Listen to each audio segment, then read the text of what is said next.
manera que me pidieron que les presente un caso clínico. Todos ustedes son gente de intachable capacidad profesional, por lo tanto será de mucha utilidad su participación. El caso es un caso real, es un caso que nosotros vimos en los Estados Unidos. De hecho, el paciente lo conoce Lupita muy bien. Este paciente fue a ver un eclipse de sol con nosotros en San Luis. No era mi paciente entonces y después él se regresó con Lupita al aeropuerto y ese es el caso que voy a presentar. No tiene nada que ver con el eclipse, así es que no se asusten. Ahora, de antemano les quiero decir que desde aquí se ven asustados, relajados.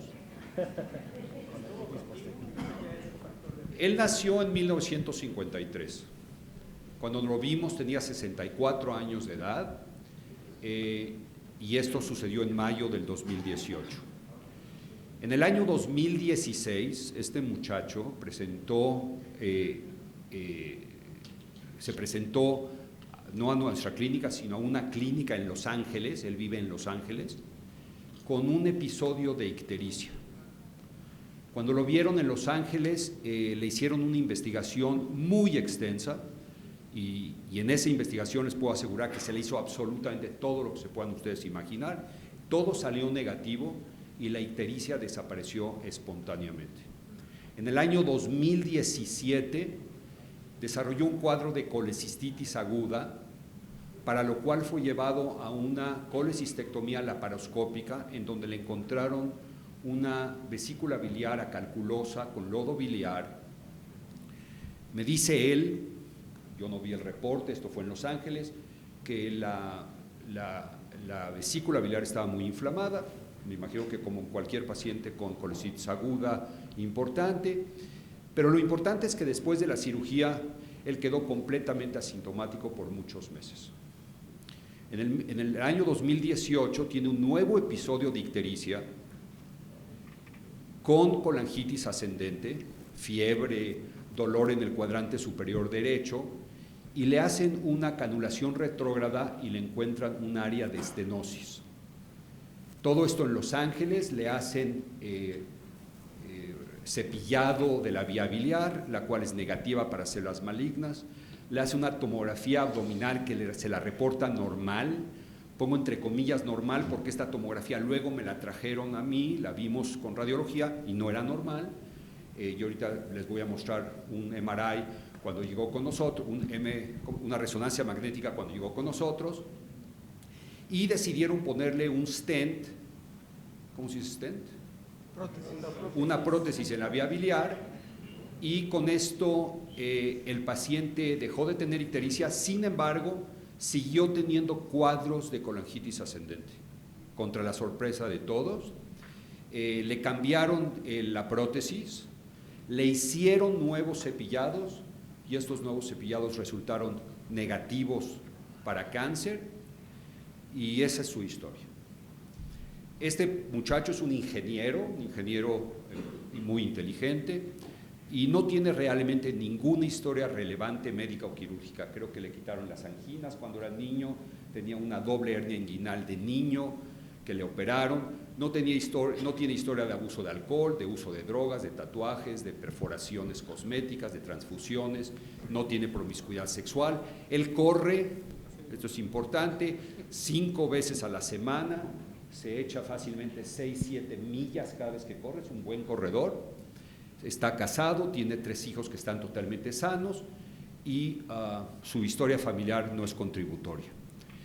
Con toda esta historia fue seguido en Los Ángeles, pero desgraciadamente siguió teniendo periodos aislados de colangitis y a pesar de eso, en los periodos intercríticos él estaba completamente asintomático y tenía una vida normal. En este momento le hicieron un diagnóstico terrible y él, asustadísimo, me llamó por teléfono y me dijo, quiero irte a ver.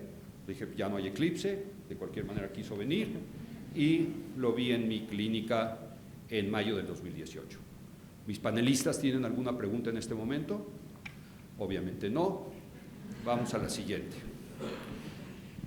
Una vez que llegó con nosotros, le hicimos una biometría hemática, unas pruebas generales que mostraron la química sanguínea, la coagulación, marcadores tumorales e inmunoglobulina. Mis panelistas y todo el público aquí sentado puede observar con mucha claridad que él tenía un patrón mixto, colestático y hepatocelular, con una elevación de la fosfatasa alcalina de 295 y enzimas con ALT de 1037 y AST de 651, y aquí la bilirrubina total era de 2.7, él venía ya con una prótesis, pero antes de que le pusieran la prótesis, creo que la bilirrubina total había subido, creo que hasta 7. Tenía una albúmina de 4.6, globulinas de 2.5, un BUN y una creatinina normales, y como dije ya antes, estas pruebas adicionales salieron negativas. ¿Cómo estaba la diferencia entre directa e indirecta de la bilirrubina? Tenía hiperbilirrubinemia conjugada. No me acuerdo exacto el porcentaje, pero la bilirrubina predominante era la directa. ¿Okay? ¿Alguna otra pregunta? Bueno, se le hizo un ultrasonido, nada más se los digo rápidamente, y el ultrasonido mostró una masa periductal. Una masa periductal. Lupita, quería hacer una pregunta. ¿O quieres pasar a la mejor? Porque Marlene también te quería matar a ti también. Bueno, la IgG total estaba normal. Nosotros teníamos mucha preocupación de que él tuviera una colangitis por IgG4 y la IgG4 salió normal también. Y después voy a mostrar un poco más estos resultados. ¿Alguna otra pregunta o comentario? Me imagino que no. ¿Periductal y hepático? ¿El qué? Dice... Sí, tenía una masa periductal alrededor de la vía biliar. Es lo que se veía en el ultrasonido, no se veía nada más. Se le hizo un MRI, MRCP, y luego se hizo un ultrasonido seguido de un ERCP. Y ya que tú tienes el micrófono, Yuki, te dejo con la resonancia magnética. Si te tienes que parar y verla más de lejos. Quiero decirles que nadie de mis panelistas conoce el caso. El doctor Marín no conoce el caso, y aunque la doctora García Condo sea el paciente, tampoco conoce el caso. Nadie sabe el diagnóstico más que yo. Es un caso verdaderamente cerrado. Si quieres tú. Si quieren, yo se las voy describiendo. El doctor Campos. A ver, doctor Campos, láncese. Bueno, vemos de forma inicial esta secuencia T2 en plano axial. Probablemente esta sea la lesión que se refería como periductal en el ultrasonido. De pasada le digo ya de una vez, ya para que ni se canse mucho, esto es un hemangioma de aproximadamente 5 centímetros y no tenía nada que ver con la lesión periductal. Ok, perfecto. Vemos algunas zonas aisladas con dilatación leve de la vía biliar. En la fase contrastada me llama la atención esta área de aspecto triangular que tiene mayor realce, mayor perfusión. Tenía en total creo que 4 o 5 hemangiomas. Ok. ¿Okay? Sí. Sí, bueno. Les voy describiendo para hacer un poco más rápido. Él tiene una lesión infiltrativa que ocupa parte de la rama anterior del conducto derecho, parte de la rama posterior, y si ustedes ven, esta lesión infiltrativa se extiende a través del ligamento gastrohepático, y si la seguimos observando en los siguientes planos, como dijo el doctor apropiadamente, dilata la vía biliar, pero quizá todavía más impresionante que la infiltración que vemos acá, esta infiltración encasilla a la arteria hepática y también avanza hasta el origen del plexo celíaco y agarra también a la arteria celíaca o al plexo celíaco. O sea, una lesión muy extensa y el diagnóstico que vieron mis patólogos es el de una lesión infiltrativa, mal definida, que se encuentra en el hilio hepático, que se centra en los conductos biliares hacia la bifurcación, que se extiende hacia los conductos derechos e izquierdos, hacia el ligamento gastrohepático y que encierra a la arteria hepática y al tronco celíaco. Con esto llegó en el primer día. Le hicimos el ultrasonido y en el ultrasonido pueden ustedes observar claramente el tronco celíaco y toda la lesión alrededor del tronco celíaco que está agarrando al caso. Le hicimos un ERCP, una canulación retrógrada, y en la canulación retrógrada pueden ustedes observar cómo la tumoración se ve en la bifurcación y cómo hay una dilatación de los conductos biliares intrahepáticos. ¿Ok? Se le hizo una biopsia ¿cómo se llama esto? Un cepillado de los conductos biliares, se le hizo una biopsia transendoscópica de los conductos biliares y a través del ultrasonido se le biopsió todo el tejido blando que estaba alrededor del tronco celíaco. En este momento mis panelistas quisieran hacer algún comentario. ¿Se le hizo alguna colangioresonancia? No, nada más fue la resonancia. No, porque se le hizo el MRI, que tiene un componente de MRCP pequeño, pero se le hizo la canulación retrógrada ese mismo día, por lo tanto no se hizo ya en ese momento una colangioresonancia. Carlos. ¿Ha perdido peso? ¿Tiene historia de pérdida de peso? No, el guante, curiosamente, cuando vino a verme, yo no lo notaba ni siquiera ictérico, su bilirrubina total era de 2.7, pero él seguía corriendo 5 o 6 millas diarias, se sentía bien, estaba deprimido, vino a verme con su esposa, lloraban mucho los dos ante la situación. Yo les decía que estuvieran optimistas. La otra pregunta que tengo es, ¿no se hizo ninguna tomografía de inicio? Bueno, le habían hecho una tomografía computada en Los Ángeles, que le dijeron que estaba normal, y esa me la trajo, y esa no se las presenté sencillamente porque se ve prácticamente lo mismo que ven en esta resonancia magnética. Porque el patrón de las PFHs sí es algo curioso, que tiene más tendencia hacia el hepatocelular, como mencionas. Bueno, teníamos una prótesis. Tenía ya la prótesis. Tenía demasiado elevadas las enzimas para una prótesis. Pero un poco enturbiaba saber exactamente lo que estaba pasando.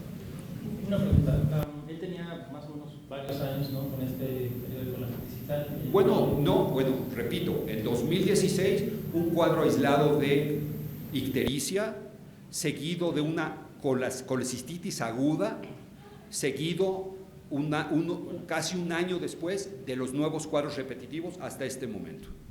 Y en el estudio original que le hicieron del 2016, cuando la ictericia espontánea, yo vi la tomografía, no tenía nada de lo que estamos viendo. Oye, ¿tenía elevado el índice esplénico? ¿Había esplenomegalia? No tenía esplenomegalia. Perdón, no dije. No tenía esplenomegalia, no tenía hipertensión portal, no tenía linfadenopatía, y el hígado se veía por lo demás normal. Bueno, les voy a enseñar los resultados. Sí. ¿Fiebre nocturna? ¿Diaforesis? No tenía ni fiebre nocturna, ni matutina, ni vespertina, ni de ningún tipo. Okay. Estos son los resultados de la citología. Linfocitos. Le hicimos una citometría de flujo a esos linfocitos y encontramos que esa citometría era negativa para una expansión clonal y tampoco había blastos. O sea, la probabilidad de que esto fuera un linfoma, a pesar de que no había linfadenopatía, con esto básicamente se descartó. Y entonces nos metimos a ver las biopsias y los aspirados. En el tronco celíaco se vio un infiltrado, un linfoide atípico, predominantemente de células B, y no había células plasmáticas. En el conducto hepático, en su bifurcación, no se encontró ni carcinoma ni displasia, había mucha inflamación y había ulceraciones de la vía biliar con tejido de granulación. En el conducto hepático derecho, el epitelio tenía cambios degenerativos, no había displasia o carcinoma. Y los brushings, los cepillados, fueron negativos para malignidad con la técnica de hibridización in situ. Ahora sí, mis panelistas, preguntas. ¿Se hizo, algún examen de VIH? O sea, honestamente no, Okay. pero un tipo sin problemas. Casado de muchos años, sin promiscuidad. Y desde ahorita se los digo, el problema final no es HIV. Obviamente siendo citología, que obviamente siendo citología lo que se obtuvo o una biopsia con aguja de pequeño calibre, no se hizo ningún estudio de inmunohistoquímica. Sí, o sea, hicieron, ¿todo eso? Vean todos los estudios de inmunohistoquímica que hicimos. Hicimos CD3, CD20, Okay. PAC5, CD79A, IgG, IG4, etc. Enumeración de células B, de células T. Son de un caso clínico cerrado que es ideal para el homenaje del doctor. Totalmente. Pero entonces una cirugía en este momento no se puede justificar, creo yo. Yo creo que se pueden hacer unas biopsias con una aguja de endoscopía yo creo, y mayor Carlos, que tu comentario se acerca mucho a mi sentimiento del caso en su momento. Yo dije, yo a este paciente no le voy a hacer eso. Y en ese momento, sí. Bueno, se ha descartado razonablemente que sea algo maligno por todo lo que se le ha hecho. Hasta ahorita. Entonces hay algunos tumores benignos. Perdón, ahí les enseño el FISH que también se hizo, los diferentes locus que buscamos y no hubo ninguna aneuploidía de ningún tipo. Entonces hay tumores benignos raros. Hay uno que es un tumor fibroso benigno que puede dar manifestaciones. Generalmente son más redondos, ¿verdad? Pero se pueden encontrar en pulmón, en la pleura, en el abdomen y pueden simular un tumor maligno por las características morfológicas, por decirlo así. Obviamente ese tumor lo que está causando es alteración del flujo de la vía biliar. Tenía alteración del flujo de la vía biliar, pero no comprimía ni al plexo ciliaco, ni comprimía a la arteria hepática. Claro. Sí comprimía a la vena porta, pero no tenía hipertensión. Sí, pero no estaban infiltradas. No. O sea, déjame seguir, porque en ese momento yo dije, yo creo que sé lo que este cuate tiene y le voy a iniciar tratamiento. Lo presenté en una sesión de nuestro hospital en la que les dije, les pido, estaba un grupo de a lo mejor 50 entre oncólogos, radiólogos, etc. Les dije, les quiero pedir que por favor vean este caso como algo que no es lo que ustedes creen, que es un colangiocarcinoma o un tumor maligno. Piensen en algo diferente.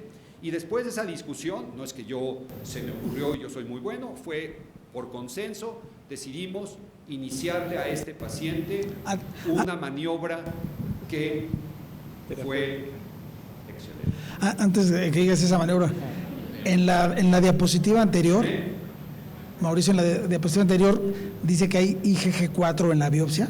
Sí, buscamos IgG en la biopsia e IgG en sangre periférica. Y tenía IgG4 en la biopsia, tenía negativo, porque lo pusiste. No, se buscó IgG4, pero sólido. Ok.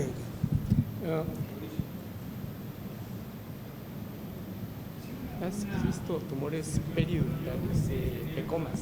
Sí, y fibrosos solteros también, ¿no? También yo... Bueno, el paciente no tenía historia de FRAD inflamatoria, no tenía nada aparte de las alteraciones que tuviste de la vía biliar que sugirieran colangitis esclerosante primaria.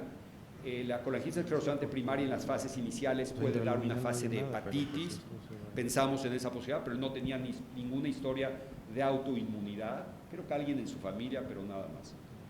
Total que a este cuate decidimos iniciarlo con inmunoterapia. Y la inmunoterapia que le dimos produjo el siguiente efecto.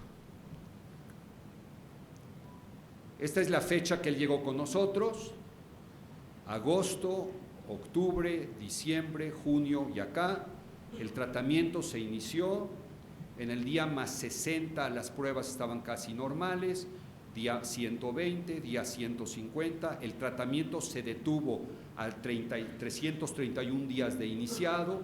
Les comento que en el mes quinto le quitamos los stents y 4 meses después de que el tratamiento fue descontinuado, todas las pruebas salían normales. ¿Cuál fue el tratamiento que le dimos? Prednisona. El paciente además seguía asintomático, Su vía seguía con excelente calidad, no tenía medicamentos y seguía corriendo entre 5 y 7 millas todos los días. Este es el tratamiento con prednisona que le dimos y para serles enteramente claros, yo no sabía cuánto tiempo le iba a dar el tratamiento y le dimos el tratamiento hasta que las pruebas bioquímicas mejoraron y además seguimos al paciente desde el punto de vista radiológico y desde el punto de vista de la vía biliar. Como ustedes pueden observar aquí, en el mes 5 de tratamiento, la lesión de la región porta hepatis prácticamente se ha eliminado. Sin embargo, pueden ustedes seguir observando cómo el tronco celíaco y la arteria hepática siguen involucrados en la lesión inflamatoria. En el mes 5 le hicimos una canulación, la canulación salió enteramente normal, le pusimos un balón de 11.5 y la pasamos desde el árbol biliar izquierdo al árbol biliar derecho y salió perfectamente bien con un colangiograma normal. Y estos fueron los resultados que les acabo de mostrar. Seguimos al paciente, cuando le suspendimos el tratamiento, no tenía absolutamente ya ninguna involucración de la región porta hepatis, ya la arteria hepática estaba liberada. Sin embargo, pueden ustedes observar todavía una lesión de tejido suave en el tronco celíaco que había cambiado de conformación, ahora había como rotado, pero había disminuido de manera general. Le hicimos un nuevo ultrasonido en donde ustedes pueden observar nuevamente el tronco celíaco y cómo el tejido inflamatorio prácticamente que rodeaba a esto prácticamente ha desaparecido. Y 4 meses después de suspender el tratamiento, la evidencia era que la porta hepatis, las vías biliares y la arteria hepática se encontraban completamente libres. Sin embargo, seguía existiendo una zona inflamatoria o de tejido infiltrativo o tejido suave alrededor del tronco celíaco. Y con eso establecimos el diagnóstico final. Es un tumor pseudoinflamatorio que Yuki lo mencionó durante el caso. Los tumores inflamatorios o los pseudotumores inflamatorios son lesiones benignas que se describieron originalmente en el pulmón, se han encontrado en la órbita de los ojos, en los nódulos linfáticos, en los ovarios, en muchos otros órganos. En 1953 fueron descritas en el hígado. Es una entidad muy rara. En un estudio de 400 pacientes de autopsia se encontró una incidencia del 0.7%. Como sucedió en nuestro paciente, se asocia a hombres fundamentalmente en una edad media de la vida y la enfermedad puede asociarse a dolor abdominal, a pérdida de peso e ictericia. Él tenía ictericia y dolor abdominal. Obviamente es un tumor que puede confundirse con tumores como el colangiocarcinoma o lesiones metastásicas, que fue la primera impresión que se tuvo, pero estas son lesiones inflamatorias. Algunas personas las tratan con prednisona, otros los tratan con antiinflamatorios no esteroideos. Desgraciadamente son lesiones que pueden ser recurrentes. En este paciente no se ha terminado de resolver el fenómeno inflamatorio, o sea, por eso lo seguimos y no hemos descartado la posibilidad de volverle a dar un nuevo ciclo de esteroides. Sin embargo, el manejo en general es muy bueno. Muchos de estos pacientes, como se comentó apropiadamente durante el caso, son llevados a cirugía para tratar de establecer el diagnóstico final. Hoy, afortunadamente, y gracias a la radiología intervencionista, tenemos muchas maneras de acceder al tejido y poderlo biopsiar y, obviamente, poder establecer un diagnóstico exacto en pacientes como este. El día que el paciente vio que sus pruebas se normalizaron, se soltó a llorar con su esposa y actualmente están construyéndome una escultura en su casa en Los Ángeles. Muchas gracias.